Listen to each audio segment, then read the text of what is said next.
My fiancé's family psychic said I was bad energy and demanded I pay for an expensive cleansing ritual. I agreed, but then I brought in my own spiritual advisor, who declared our union catastrophic for me. I called off the wedding, blaming the universe. And then I, 29 male, was supposed to marry Cassandra, 27, next month.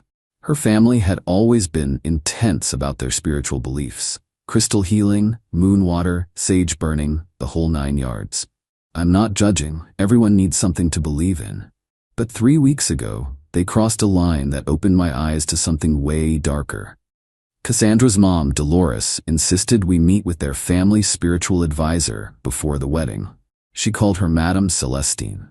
This woman supposedly guided their family through all major life decisions for the past 15 years. We drove to this lady's house, a normal suburban home, drowning in wind chimes and those reflective garden balls. Inside looked like a New Age store exploded. The smell of incense was suffocating.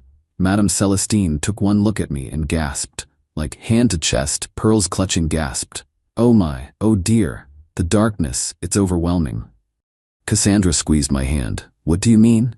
Your fiancé carries a terrible energy. A curse, perhaps from a past life. It will destroy your family's spiritual harmony. I sat there thinking this was some kind of joke. It wasn't. Dolores immediately started panicking. I knew something was off. Remember the wine glass that broke at dinner last month? And how their cat hissed at him? The cat hissed because I accidentally stepped on its tail, but okay. Madame Celestine circled me, waving her hands around like she was swatting invisible flies. The wedding cannot proceed unless we perform a complete spiritual cleansing. It's extensive work. Dangerous for me. Here it comes, I thought.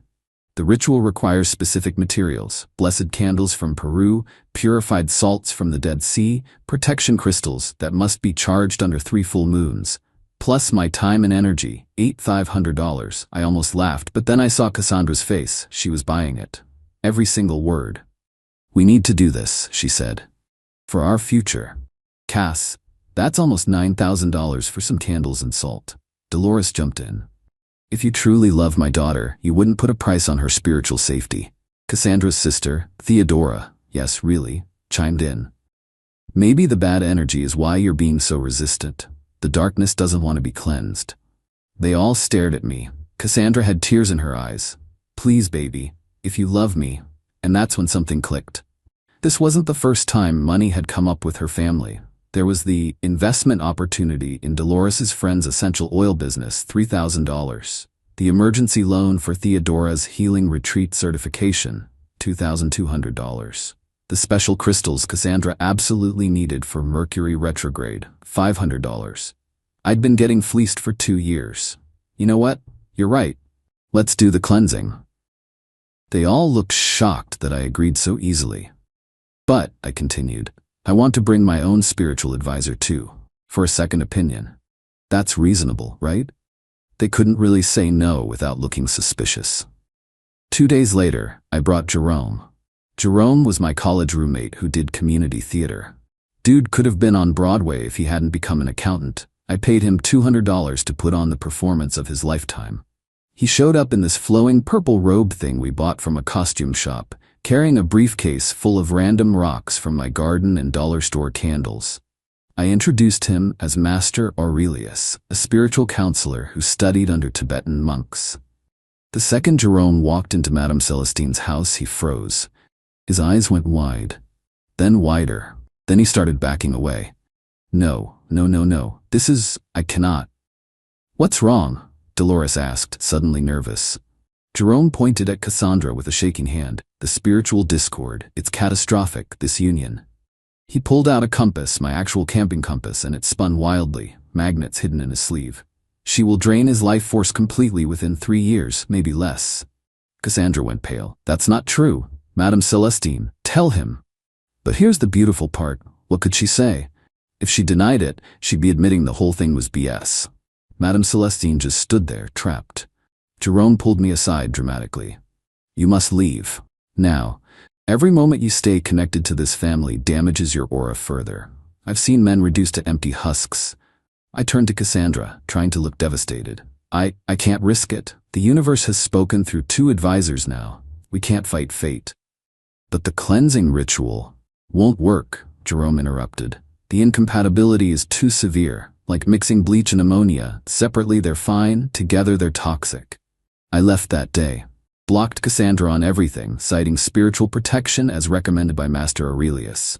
The meltdown was epic. Update 1. Holy crap, you guys were right about extinction burst being a real thing. So after I blocked Cassandra everywhere, the texts to my friends started. She was worried about my mental health and thought I was being manipulated by a false prophet. But it got better. Dolores showed up at my work. Security had to escort her out. She was screaming about how I was spiritually attacking her daughter, and she brought sage to burn in our lobby. The receptionist, Bethany, told me she actually lit it before security arrived. Set off the smoke alarms. The entire building had to evacuate. My boss called me in. I explained everything, showed him the texts demanding $8,500 for the cleansing. He actually laughed. My ex-wife fell for something similar. Cost me 15 grand for chakra realignment. Good for you for getting out. Then Theodora started leaving reviews on my company's Google page from different accounts, all claiming I had dark energy that made their services spiritually compromised. One literally said, "The accountant Jordan brings evil spirits to the workplace. I could feel them through the phone." Our IT guy, Raj, figured out they were all coming from the same IP address. We sent a cease and desist. But here's where it gets good. Jerome, still living his best life as Master Aurelius, got a call from Madame Celestine. She wanted to discuss our different readings. Translation: she was panicking about losing a cash cow family. Jerome recorded the whole call. Legal in our state. She offered to split future cleansing fees if he'd reverse his reading. 50%. She literally said, these people are good for at least $30,000 a year between the three of them. 30,000 a year. I'd been dating Cassandra for 2 years. They'd extracted over 60 calories from these people and were planning to milk me for God knows how much after the wedding. Jerome sent me the recording. I now had evidence of fraud. But wait, there's more. Cassandra's dad, Richard, who'd been mysteriously quiet through all this, called me from his office. Turns out he doesn't buy any of the spiritual stuff but goes along to keep peace. He wanted to meet for coffee. Jordan, I need you to know something. The money you gave them never went to retreats or emergencies. Dolores has been funding Celestine's lifestyle. They're involved. Involved? Celestine and my wife. It's been going on for years. The spiritual advisor thing is just cover. Theodora knows. Cassandra doesn't. My jaw hit the floor. He'd been funding his wife's affair through fake spiritual services. Why are you telling me this? Because you did what I couldn't. You got out. And maybe this will help me finally leave too. He gave me bank statements, screenshots, everything. The Peruvian blessed candles, ordered from Amazon. The Dead Sea salts. Morton's kosher salt repackaged. The retreat Theodora went to, a cruise with her boyfriend. I had enough evidence to bury them. Update 2. The universe really does work in mysterious ways, guys. So I sat on all that evidence for a few days trying to decide what to do. Then Cassandra made the decision for me. She started a GoFund, just kidding. She did something worse. She contacted my mother, told her I was having a spiritual crisis and needed an intervention. That I joined a cult, literally called Jerome's one-time performance a cult. My sweet, 65-year-old mother was in tears when she called me. Jordan, honey, Cassandra says you've fallen in with some dangerous people. She's so worried. She loves you so much. That's when I decided to go nuclear. First, I sent Richard's evidence to a lawyer friend who specializes in fraud cases. She said it was definitely actionable, especially the recorded call about the 30-calorie annual extraction. Then, I did something petty but beautiful. I created my own spiritual advisory page on Facebook. Posted all about how Master Aurelius had saved me from a spiritually toxic situation. How he detected financial vampirism disguised as false enlightenment. But here's the kicker. I tagged every single person who'd ever commented on Dolores's spiritual posts. Every person from their meditation groups. Everyone from Madame Celestine's client list, found through some mutual friends who'd also been scammed. Then I posted the Amazon receipts for the blessed candles. The salt container comparison photos. Everything except the affair stuff. I'm petty, not cruel to innocent parties. The page got 500 shares in 2 days. Madame Celestine's other clients started demanding refunds. One guy, Marcus, commented that he'd paid $12,000 for a generational curse removal that was supposed to help his business. His business went bankrupt 6 months later. Then Dolores tried damage control. She went live on Facebook, crying about how I was spreading darkness and attacking divine truth. But she made a mistake. She went live from Celestine's house. Richard was supposed to be at a work conference. He wasn't. He was parked outside watching his wife's location. He walked in during the live stream. You could hear everything. So this is where the spiritual emergencies happen? In her bedroom? The live cut off, but not before 200+ people heard it. The fallout was immediate. Cassandra called me sobbing. Not about us, about her mom. She'd finally put the pieces together. All those overnight meditation retreats, the spiritual bonding sessions she was never allowed to attend. You knew, didn't you? When Jerome did his reading, you knew about Mom. I found out after, Cass. Your dad told me. I gave her everything, every bonus, every tax return for her spiritual journey. It was all lies? The cognitive dissonance was brutal to hear. But then she said something that reminded me why I left. This is your fault. If you'd just done the cleansing ritual, none of this would have happened. You manifested this negativity. Even faced with evidence of years of fraud, she was still blaming me. I hung up. But the universe wasn't done yet. Turns out Madame Celestine wasn't just scamming spiritual services. She hadn't been paying taxes on her donations for spiritual guidance. Someone, definitely not me, definitely not Richard, may have forwarded all those bank statements to the IRS. Last I heard, she's under investigation for tax evasion on about $300,000 of unreported income over 5 years. Update 3. This will probably be my final update because I'm ready to move on. But you all deserve to know how this cosmic comedy ended. Richard filed for divorce. He's using the fraud evidence to argue that Dolores misappropriated marital funds. His lawyer thinks he'll get the house and majority of assets since there's proof she gave away hundreds of thousands to her affair partner under false pretenses.